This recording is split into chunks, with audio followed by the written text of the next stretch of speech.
அனைத்து அன்புள்ளங்களுக்கும் இனிய காலை வணக்கம்.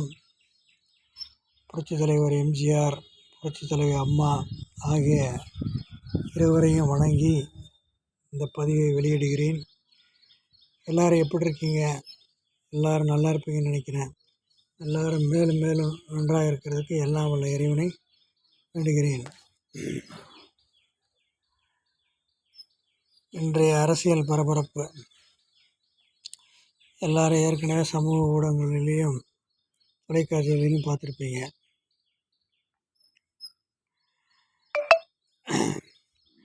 நாட்டில் இன்றைக்கி ஏகப்பட்ட பிரச்சனைகள் இருக்குது.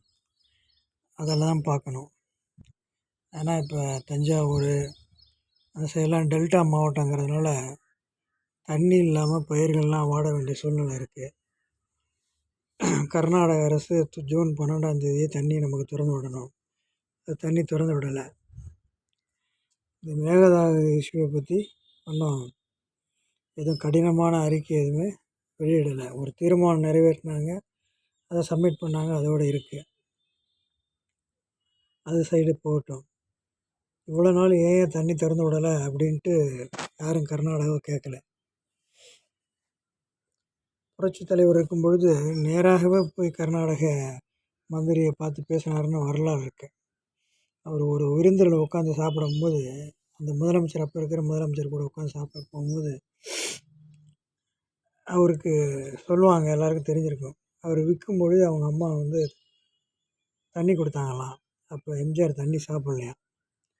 தண்ணி சாப்பிடுங்கும் போது, உங்கள் பையன்தான் எங்களுக்கு தண்ணி கொடுக்க மாட்டேங்கிறாரு, எனக்கு மட்டும் தண்ணி கொடுத்தா போதுமா அப்படின்னு கேட்கும்போது என்ன சொல்கிறேன், எங்கள் நாடு பயிர்களெல்லாம் தண்ணி இல்லாமல் வாடுது, விவசாயிகள்லாம் கஷ்டப்படுறாங்க, அதனால் எங்களுக்கு தண்ணி திறந்து விடணும் அப்படின்ட்டு நேரடியாகவே சென்று பார்த்து அந்த முதலமைச்சர்கிட்ட சொன்ன காட்சிகள் இருக்குது. உடனே தண்ணீர் அவர் திறந்து விட்டுருக்கார். அப்பேற்பட்ட தலைவர்கள்லாம் வாழ்ந்த இடத்துல இன்றைக்கி இவங்களெல்லாம் பார்க்கும்போது ரொம்ப இதையே நம்ம கண்ணால் பார்க்குறமேனு ஒரு பெரிய கேவலமாக இருக்குது. மக்கள் பிரச்சனையவே பார்க்க மாட்டேங்கிறாங்க, அரசியல் தான் பண்ணிகிட்ருக்காங்க. சரி, நம்ம ஆட்சிக்கு வந்துட்டோம், நம்ம மக்களுக்கு என்ன செய்யணும் அப்படிங்கிறத பார்க்கணும். அடிப்படை தண்ணி. இன்னும் பருவமழைகள் வர என்ன ஆகிடும்னா, தண்ணி அங்கே மழை பெஞ்சு ஓவர் ஆகும்போது அப்போ திறந்து விடுவானுங்க. அப்போ நமக்கு திறந்து விட்டு எந்த பிரயோஜனமும் விவசாயிகளுக்கு இல்லாமல் போயிடும். இதுக்கெல்லாம் முக்கியத்துவம் கொடுக்கணும். அதை விட்டுட்டு திமுகவிலையும் அதிமுகவிலையும் யார் யாரை கட்சியில் இழுக்கலாம் அப்படின்னு சொல்லி வேலையை தான் செஞ்சிட்ருக்கீங்க. அது உங்களுக்கு பேக் ஃபயராக தான் ஆக போகுது. ஏன்னா இன்றைக்கி சமூக ஊடகங்கள் எல்லாம் வளர்ந்துருச்சு. அன்றைக்கி எம்ஜிஆர் காலத்தில் அதெல்லாம் இல்லை. இப்போ எல்லாம் வளர்ந்ததுனால மக்கள் எல்லோரும் பார்த்துட்ருக்காங்க. அதனால் வரன்ற இடைத்தேர்தலில் நீங்கள் கண்டிப்பாக ஜெயிக்க முடியாதுங்கிறது தான் உண்மையான இது.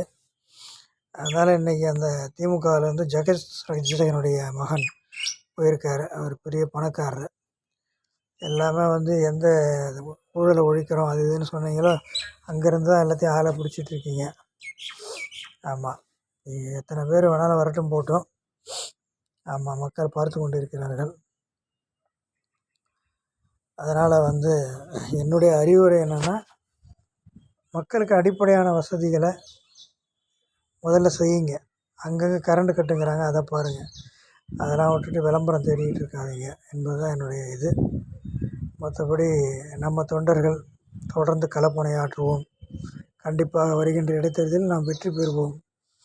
இது எம்ஜிஆர் என்கின்ற மனிதனால் உருவாக்கப்பட்ட ஒரு கட்சி. அதை எந்த கும்பனாலும் அழிக்க முடியாது. அவருடைய ஆன்மா இருந்து கொண்டு தான் இருக்கிறது. கண்டிப்பாக இடைத்தேர்தலில் மிகப்பெரிய வெற்றியை அடைவோம் என்று உறுதியோடு கூறுகிறேன்.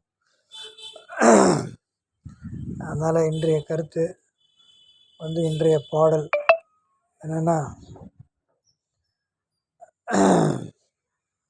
மக்களுக்கு நிறையா தர்மங்கள் நிறையா செய்யுங்க, நிறையா உதவிகள் செய்யுங்க. என்றைக்கும் பணம் கொடுத்தா எல்லாம் கிடச்சிடும் அப்படின்னு நம்பாதீங்க. எதுவும் பணத்தால் சாதிக்க முடியாததெல்லாம் இன்னும் நிறையா இருக்குது. அது எல்லோரும் இப்போ உணர்ந்திருப்பீங்கன்னு நினைக்கிறேன். நம்ம தலைவர் காலத்திலே நம் நாட்டிலே சொல்லியிருப்பார், இந்த மாதிரி ஓட்டுக்கு காசு வாங்க எத்தனை நாளைக்கே வச்சுருப்பேன்னு ஒருத்தர் கேட்பார். முதல்ல பசியை போக்குறவங்களுக்கு ஓட்டு போடுங்கன்னு சொல்லுவார் நம்ம நாட்டில். அது மாதிரி நம்ம தான் முதல்ல இந்த ஓட்டுக்கு பணம் கொடுக்கக்கூடாதுன்னு இதை வந்து நம்ம புரட்சித் தலைவர் தான் கொண்டு வந்தார். அதை இன்றைக்கி எல்லோரும் பயன்படுத்திக்கிறாங்க. எதற்குமே நம்ம புரட்சித் தலைவர்களை தான் இவங்க பயன்படுத்திகிட்டு இருக்காங்க அப்படிங்கிறத மனசில் வச்சுக்கங்க. புரட்சித் தலைவர் பேரை சொல்லி, மீண்டும் சொல்கிறேன், புரட்சித் தலைவர் பேரை சொல்லி புரட்சித் தலைவருடைய புகழையும் புரட்சித் தலைவர் பேரை அழிக்க திட்டமிடுகிறார்கள். அதை நடக்க விடக்கூடாது எந்த சூழ்நிலையும் என்று கூறிக்கொண்டு இன்றைய பாடல். தர்மம் தலை காக்கும், தக்க சமயத்தில் உயிர் காக்கும், கூட இருந்தே கொடி பறித்தாலும் கொடுத்தது காத்து நிற்கும், செய்த தர்மம் தலை காக்கும். அந்த வரி வந்து எவ்வளோ வரி பாருங்கள். அள்ளி கொடுத்து வாழ்ந்தவர் கண்கள் ஆனந்த பூந்தோட்டம். நிறைய கருத்து இருக்குது இந்த பாட்டில், அது ஃபுல்லாக கேளுங்க என்று கூறிக்கொண்டு முடிஞ்ச அளவு தர்மம் செய்யுங்க. ஓட்டுக்கு காசு கொடுக்காமல் ஜெயிக்கணும் அப்படிங்கிற சிந்தனையை எல்லா கட்சிக்காரர்களும் கொண்டு வாங்க. தாவக்கையிலும் காசு கொடுத்துட்டாங்கிறது செய்திகள் நிறைய இருக்குது. அதனால் வந்து ஓரளவுக்கு பண்ணியிருக்கலாம். ஆனால் எல்லாருமே இந்த காசுக்கு அடிமைங்கிற நிலையை மாற்றி கொண்டு வாங்க. இதுதான் எல்லாருடைய விருப்பம், மக்களுடைய விருப்பம் இதுதான். லஞ்சம் லாவணியம் இல்லாத ஆட்சி அமைய வேண்டும் தான் எல்லோரும் நினைக்கிறாங்க. அது முடிஞ்ச அளவுக்கு எல்லோரும் முயற்சி பண்ணுங்கள்.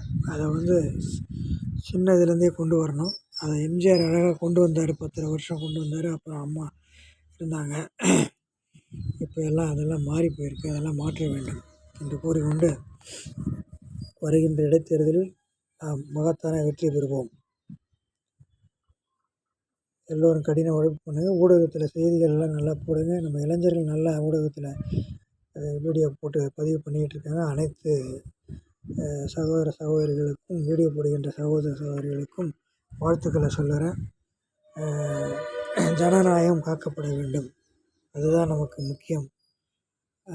பெண்களுக்கு வந்து பாதுகாப்பு இருக்க வேண்டும். இதுதான் எந்த ஒரு இடத்துல வந்து பெண்கள் பயப்படாமல் போகிறாங்களோ, இரவு 12 மணிக்கு காந்தி சொன்ன மாதிரி அப்பொழுது தான் முழு சுதந்திரம் அடைஞ்சிருக்குங்கிறது இருக்குது. அதனால் வந்து பெண்களை காப்போம். புரட்சித் தலைவரின் தாரக மந்திரமான தாய் குலத்தை காப்போம் என்று கூறிக்கொண்டு வருகின்ற இடைத்தேர்தலில் நாம் மாபெரும் வெற்றி பெறுவோம் என்று கூறி, புரட்சித் தலைவர் புகழ் வாழ்க, புரட்சித் தலைவர் அம்மா புகழ் வாழ்க, புரட்சித் தமிழர் அண்ணன் எடப்பாடியார் வெற்றி பயணம் தொடரட்டும் என்று கூறிக்கொண்டு இந்த பதிவை முடிக்கிறேன். அடுத்த வீடியோவில் சந்திப்போம். நன்றி. தங்கள் அன்புள்ள சகோதரர் பி. மாரியப்பன். நன்றி, வணக்கம்.